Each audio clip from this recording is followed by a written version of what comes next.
Tuyina abantu bangi abalowooza nti okulangirirwa kuno era nsaba njogereko n'abaweereza bannaffe. Usually omusumba bw'alangirira nja kugeeza mu church omuntu omu yakola ka joke katambulanga nnyo n'agamba lwaki mu deliverance services mu kusaba okubeera mu makanisa abakwasi ba kamera n'abennanga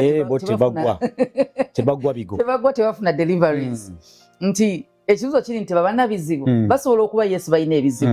Ekibuzo kiri nti okukkiriza kwe kuli luddawa. Abantu bano abatera okusemberera abaweereza obanga abaweereza bannaabwe balaba omuweereza ono ng'omuntu wa bulijjo. Kati nze nsaba abantu be tuyita abaweereza, oba oli musumba oba oli muyimbi oba kangeze kati ku bantu nga bannaffe abaweereza b'oku social media nti pasita bw'alangirira olaba ani alangirira omulabira mu kifaananyi ki? Mu kifaananyi ki? Era abasinga amaka g'abaweereza gafuna obuzibu nti ekiruma omukkiriza mu kkanisa kisobola okuba nga kiruma mukyala musumba oba abaana b'omusumba oba baganda b'omusumba. Abakkiriza mu kkanisa ne bawona ewaka ne batawona. Lwaki?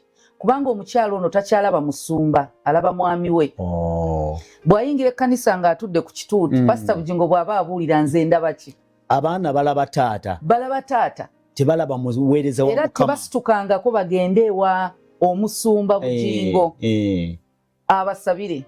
Kati omukkiriza ono buli lwasituka najja naga musumba nsaba kunsabira nina kino.